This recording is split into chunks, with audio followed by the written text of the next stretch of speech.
2 Raja-Raja 4 ayat ke-38. Inilah firman Tuhan. Maut dalam kuali. Elisa kembali ke Gilgal pada waktu ada kelaparan di negeri itu. Dan ketika pada suatu kali rombongan Nabi duduk di depannya, berkatalah ia kepada bujangnya, taruhlah kuali yang paling besar di atas api dan masaklah sesuatu makanan bagi rombongan Nabi itu. Lalu keluarlah seorang dari mereka ke ladang untuk mengumpulkan sulur-sulur liar dan memetiknya daripadanya labu liar. Serangkul penuh dalam jubahnya. Sesudah ia pulang, teruslah ia mengiris-ngirisnya ke dalam kuali masakan tadi, sebab mereka tidak mengenalnya. Kemudian dicedoknya lah dari masakan tadi bagi orang-orang itu untuk dimakan, dan segera sesudah mereka memasaknya berteriaklah mereka serta berkata, maut ada dalam kuali itu hamba, hai abdi Allah. Dan tidak tahan mereka memakannya. Tetapi berkatalah Elisa, ambillah tepung, dilemparkannya lah itu ke dalam kuali serta berkata, cedoklah sekarang bagi orang-orang ini, supaya mereka makan, maka tidak ada lagi sesuatu yang bahaya dalam kuali itu. Amin. Saudaraku yang terkasih, kuali yang ada isinya maut. Di mana-mana orang selalu mengatakan bahwa kuali itu tempat memasak. Dan pasti seseorang yang memasak, pasti dia akan membersihkan dan jauh dari yang namanya maut. Kalau kita perhatikan di perikop yang kita baca ini, bagaimana seorang Elisa memberikan penawar bagi maut yang akan mengancam mereka. Kalau kita perhatikan saudara-saudara, pada waktu itu terjadi kelaparan besar di negeri itu. Yang lucunya bahwa semua terdampak, termasuk kekelompokan para nabi di tempat itu. Lalu apa yang terjadi? Salah seorang dari mereka keluar lalu mengambil sulur-sulur atau sayur mayur untuk mereka makan. Tapi apa yang terjadi di daerah itu? Mereka hampir mati keracunan. Saudara-saudara, apa yang mau kita pelajari dari perikop ini? Hal yang sederhana, bahwa sering sekali banyak orang tidak menyadari maut sudah ada berhadapan dengan dia. Banyak orang tidak menyadari bahwa maut sudah ada di hadapan dia. Dan hari-hari ini orang lalu mengatakan, saya mau belajar banyak hal karena saya lapar. Orang mengatakan bahwa saya mau mengambil ataupun mengetahui sesuatu karena saya lapar. Lalu ada yang mencoba mengadakan percobaan pada dirinya sendiri. Ada yang belajar dari YouTube, ada yang belajar teologi, ada yang belajar dari teman-temannya, lalu mencoba untuk memakannya. Tapi banyak orang tidak sadar bahwa di dalam sesuatu yang kelihatan sehat, kalau itu tidak disertai oleh Tuhan, maka yang ada adalah maut. Kelihatannya mungkin banyak pengajaran di luar sana yang saudara mungkin temukan dalam dunia media sosial itu baik. Karena pada dasarnya orang akan selalu menunjukkan hal-hal yang terkaitan dengan hal yang baik. Khotbah si A baiknya begini, khotbah si B baiknya begini. Oh iya bagus. Sehingga pada hari-hari ini orang udah malas ke gereja. Kenapa? Karena sudah banyak disajikan media sosial. Tetapi banyak orang lupa bahwa pengajaran itu ketika itu tidak sehat, malah itu akan membunuh roh di dalam diri kita. Ini yang selama ini tidak tahu. Makanya kenapa kemudian seseorang itu harus perlu bapak rohani. supaya ada yang mengontrol, supaya ada yang tahu bahwa itu tidak sehat, itu salah, itu yang begini, supaya orang itu bertumbuh. Banyak hari-hari orang belajar dari YouTube, ya kan? Ada orang belajar dari teologi, ada yang masuk teologi, ada berbagai macam dia lakukan untuk mengetahui tentang Tuhan. Tetapi kalau saudara melihat faktanya, semakin banyak orang belajar dari YouTube, apa yang terjadi? Semakin banyak orang stres. Semakin banyak orang salah pemahaman. Karena media sosial menampilkan banyak khotbah-khotbah ataupun ibadah-ibadah. Mereka bilang apa? Saya nggak perlu ke gereja lagi. Karena media sosial sudah ada. Padahal melanggar ayat. Ayatnya bilang apa? Janganlah kau meninggalkan pertemuan-pertemuan ibadah. Dia sudah salah. Kelihatannya oke, tetapi apa? Racun. Karena tadi seperti tadi, gerombolan nabi yang harusnya peka dengan maut, lalu dia datang mengambil sayur mayur itu lalu mengiris-iris. Diiris-irisnya, diiris, ditafsirkan, dipahami, dicoba dinalar. Tapi dia nggak sadar bahwa maut lagi ada menjemput dia. Makanya berapa banyak orang lalu kemudian menjadi bibelon. Mengerti tentang firman Tuhan, begitu berdebat paling jago. Tapi apa? Di rumahnya istrinya dimaki-maki. Anaknya ditampar. Mertuanya diinjak-injak. Ini yang terjadi faktanya. Karena banyak orang tidak sadar. Sama ketika orang Farisi. Waktu Yesus, waktu orang Farisi itu ada meminta kepadanya. Orang tuanya meminta, lalu dia bilang apa? Saya memberikan ini kepada Tuhan. Karena buktinya begini saudara, ketika pengajaran, ketika apa yang kita pahami dengan benar adalah berasal benar-benar dari Tuhan, maka akan hidup dalam pertumbuhan iman yang luar biasa. Amin. Dia akan bertumbuh luar biasa. Ketika dia makan sesuatu firman Tuhan dan itu benar berasal dari Tuhan, maka dia akan semakin apa? Rendah hati. Ketika itu benar berasal dari Tuhan, dia akan apa? Dia akan gampang mengampuni orang yang menyakiti dia. Ketika dia makan benar firman Tuhan, maka dia akan punya kerinduan menyembah Tuhan. Tapi kalau dikatakan orang itu memakan firman Tuhan, tapi kelakuannya semakin hari semakin luar biasa jahatnya, berarti maut lagi dia makan.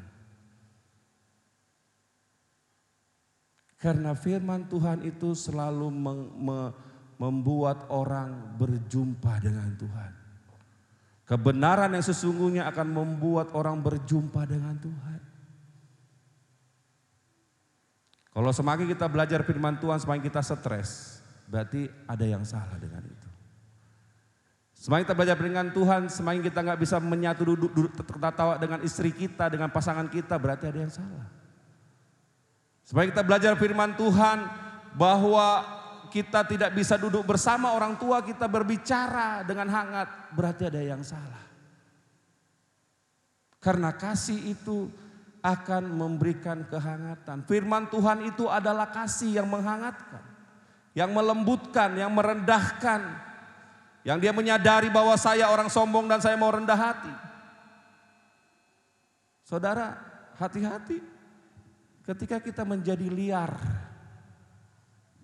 setan pingin, udah kau nggak usah ikut persekutuan, kau nggak usah ikut apa gereja yang mampu akan membentukmu dekat dengan Tuhan. Ikutin aja yang lain, terbang aja, cari aja, pasti kau akan bisa tuh.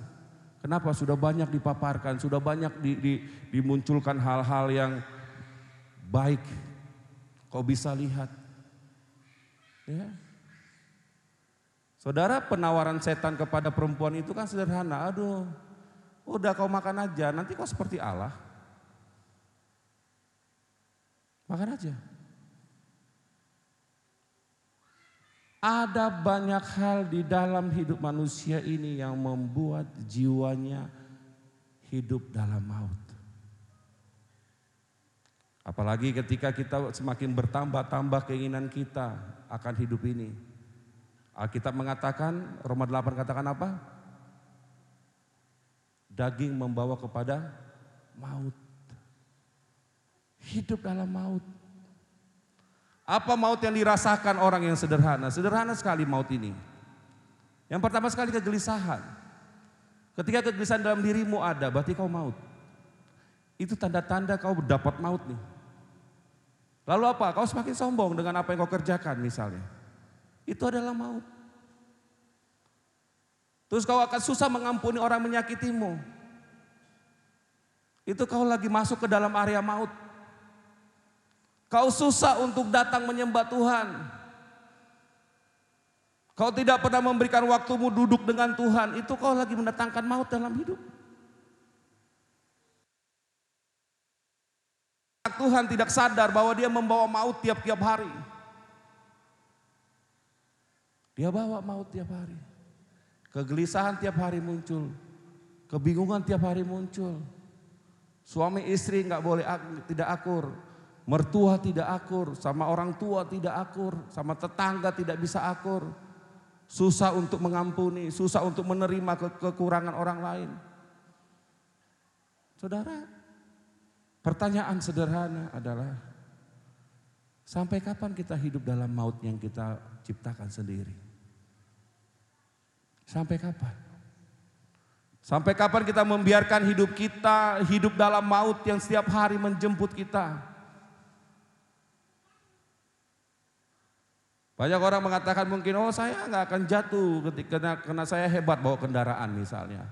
Hebat bawa motor atau hebat bawa mobil. Saudara, semakin kau merasa bahwa kau hebat dalam hidupmu, artinya kau lagi mau katakan, saya tidak butuh Tuhan. Kalau kita lihat rombongan salah satu rombongan Nabi ini ketika dia keluar mencari makanan, dia nggak mengetahui, nggak mencari tahu, tidak bertanya ini sehat apa tidak mencari tahu apakah ini benar apa tidak.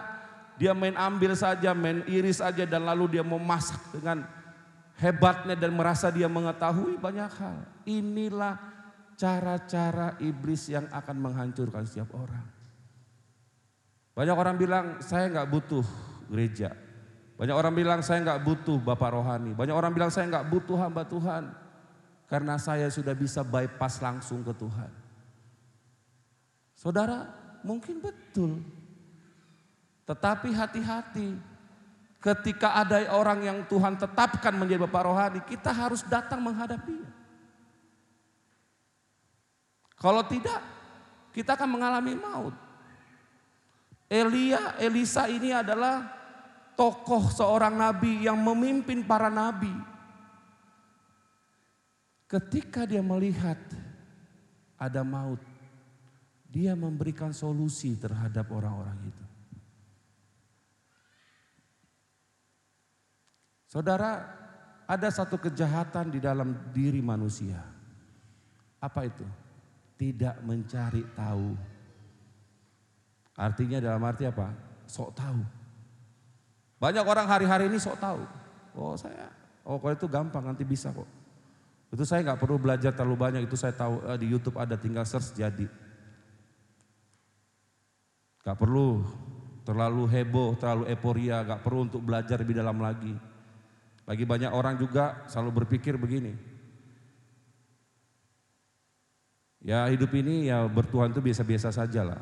Nggak usah terlalu bagaimana banget. Ya kan? Saudara tahu itu?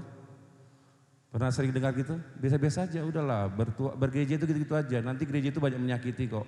Orang-orang di dalamnya sombong, orang-orang di dalamnya gak peduli. Kita lagi sakit orang gak peduli. Ya gereja gitu-gitu aja kok. Gak usah terlalu gimana-gimana banget datang ke Tuhan.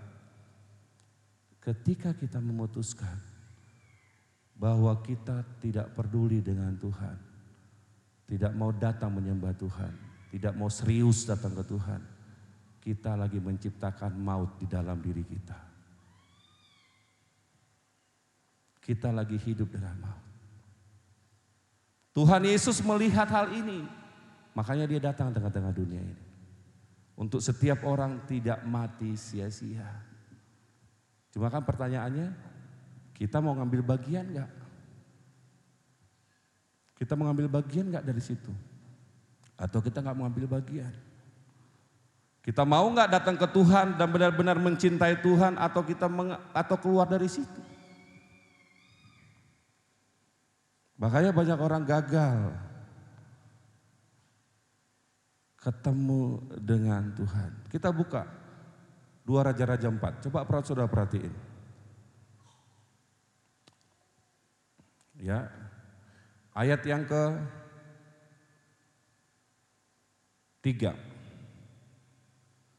Kita akan baca 3 dan 4. Ya, ayat 3 sampai ayat 7 kita akan baca. Ayat 6. Saudara perhati ini. 2 Raja 4 ayat 3 sampai 6. Lalu berkatalah Elisa, pergilah mintalah bejana-bejana dari luar, daripada segala tetanggamu, dan bejana-bejana kosong tempat, tetapi jangan terlalu sedikit.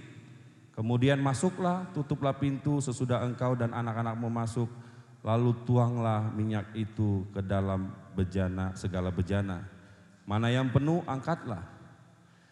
Pergilah perempuan itu, daripadanya ditutupnyalah pintu sesudah ia dan anak-anaknya masuk. Dan anak-anaknya mendekat bejana-bejana daripadanya, sedang ia terus menuang. Ketika bejana-bejana itu sudah penuh, berkatalah perempuan itu kepada anaknya, dekatkanlah kepadaku sebuah bejana lagi. Tapi jawabnya kepada ibunya, tidak ada lagi bejana. Lalu berhentilah minyak itu mengalir. Saudara, berapa banyak kita memberikan tempat buat hadirat Tuhan tinggal? Kenapa terjadi kelaparan yang sangat sungguh dahsyat? Yang pertama adalah ketika Tuhan tidak hadir. Yang kedua adalah ketika tidak ada tempat buat Tuhan tinggal di dalam hati kita. Itu masalah terbesar. Saudara, kalau kita lihat perempuan ini, dia mengisi. Ketika Elisa mengatakan ambil bejana dan isilah. Ketika dia mengisi dan semua penuh, maka itu berhenti. Pertanyaannya adalah berapa banyak kita memberikan tempat buat Tuhan? Kenapa hari-hari ini kita sering gelisah, ketakutan, khawatir dengan hidup, tidak bisa berdamai dengan orang lain, tidak bisa mengasihi orang lain, tidak bisa mengampuni orang lain? Karena kita tidak memberikan tempat buat hadirat Tuhan tinggal. Itu masalah besarnya. Kita tidak memberikan tempat buat hadirat Tuhan tinggal. Mungkin kita cuma punya apa? 1 ember aja. Kita dituangkan, habis itu penuh, habis itu begitu habis. Kita tidak mengambil banyak tempat buat Tuhan hadir. Makanya yang terjadi adalah kehidupan kita begini-gini saja. Yang harusnya menurut usia kita, menurut apa yang kita pahami tentang Tuhan, kita harus sudah jadi nabi, jadi pengajar. Tapi ketika kita tidak memberikan space buat Tuhan, tempat buat Tuhan, yang ada adalah kita akan begini-gini saja. Makanya saudara, pertanyaan besar buat kita. Berapa besar kau berikan tempat di hatimu buat Tuhan? Coba masing-masing kita jujur dengan hati kita. Berapa banyak tempat kita? Coba kita mulai hitung. Ada 100% di hatimu. Hati itu 100%. Berapa persen buat keluarga? 20%? 30%? Berapa persen buat pekerjaanmu? Berapa persen buat mertuamu, buat orang tuamu, buat saudara-saudaramu?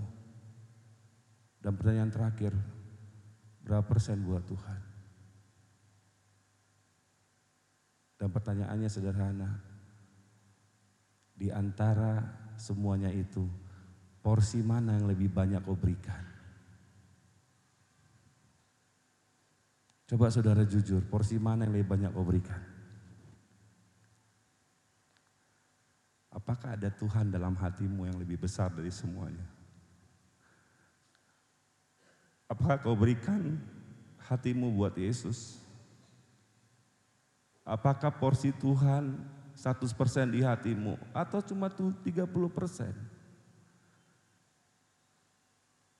Atau jangan-jangan kau lebih mengatakan bahwa lebih penting keluargaku, lebih penting pekerjaanku daripada Tuhan. Kau tahu Tuhan mengasihimu? Apa kau tahu Yesus mengasihimu? Kalau kau tahu Yesus mengasihimu, kau akan datang kepada Dia. Kau akan memberikan tempat yang lebih utama dari semuanya. Dan bukan yang utama, kau akan memberikan satu-satunya hatimu buat Dia. Kenapa hari ini kau gelisah? Kenapa hari ini kau takut? Kenapa banyak pekerjaanmu yang gagal? Karena kau gak memberikan tempat buat Tuhan di hatimu. Kau tidak pernah tahu bahwa Yesus mengasihimu jauh lebih besar daripada semuanya. Ketika kau bermasalah, kau cari orang lain, bukan Tuhan. Kau cari temanmu, kau cari saudaramu. Ketika kau sakit, yang kau cari orang lain. Mungkin dukun, mungkin orang-orang lain, kau gak datang ke Tuhan. Saudara, itu pertanyaan buat kita. Kau tahu gak Yesus mengasihimu lebih daripada apa yang kau pikirkan? Kau tahu gak Yesus mengasihimu lebih daripada apa yang kau pikirkan? Bahkan nyawanya Dia kasih buatmu. Kau tahu gak hari ini, seminggu ini kau makan karena penyertaan Tuhan padamu. Dia berkati pekerjaanmu, Dia berkati semuanya. Supaya satu, kau mengingat kembali Dia, kau datang sama Dia. Supaya kau tidak hidup dalam maut. Itu yang Tuhan itu. Coba tanya diri masing-masing. Benarkah Yesus satu-satunya di dalam hatimu? Atau kau berpikir bahwa tidak perlu Tuhan itu ada di hatiku? Aku gak perlu Tuhan, aku bisa bekerja, aku bisa sehat, aku bisa menghasilkan uang. Jangan-jangan kau berpikir seperti itu. Hari ini coba tanya hatimu masing-masing. Apakah Yesus punya tempat di dalam hatimu? Kalau kau mengatakan, saya sudah punya tempat di hati saya. Apakah kau sudah bisa tenang? Apakah kau sudah punya kerendahan hati? Apakah kau sudah punya sukacita di hatimu? Atau jangan-jangan kau tidak punya sukacita itu? Jangan-jangan hari ini kau gelisah, saya berdoa tiap hari tapi Tuhan tidak menjawab saya. Jangan-jangan kau katakan Tuhan itu tidak baik, Tuhan itu jahat. Jangan-jangan kau mau katakan Tuhan itu tidak peduli dengan keadaanmu. Tapi hari ini Tuhan mau ngajak kita kembali. Dalam kehidupan ini kita butuh Yesus. Yesus adalah penawar dari semua maut yang akan menjemput kita. Mari kau berikan hatimu buat Tuhan.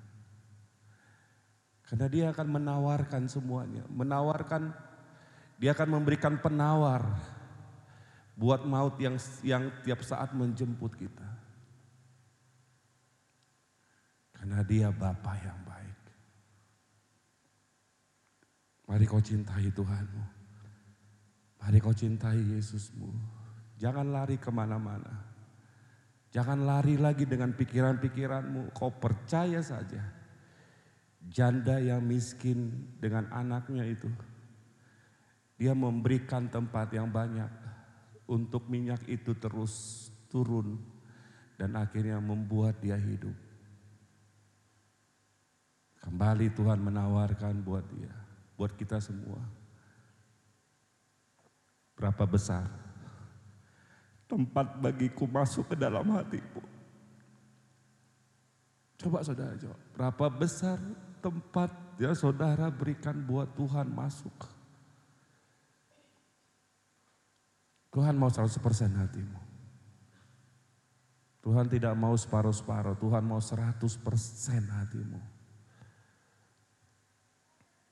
Datanglah kepada Tuhan saudara, karena Dia adalah penawar yang sebenarnya.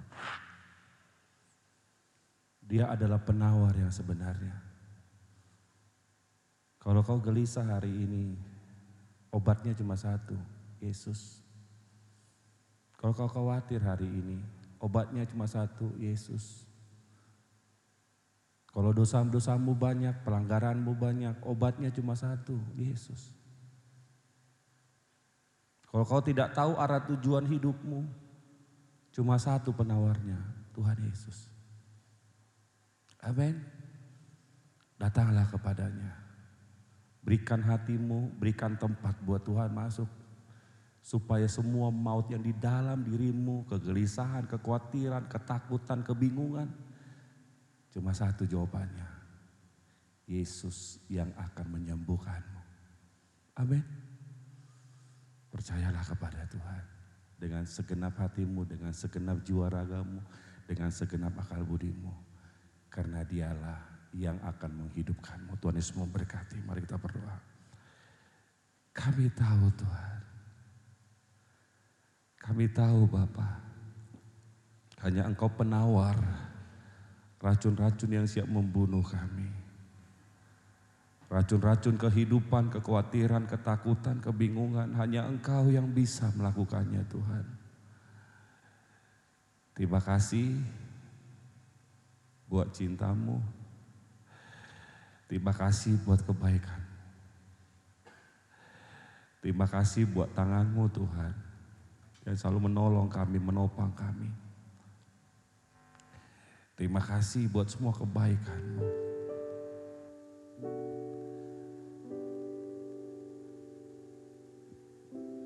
Kami tahu bahwa kami harus datang kepadamu Tuhan. Karena Engkau Allah kami yang hidup. Terima kasih Tuhan.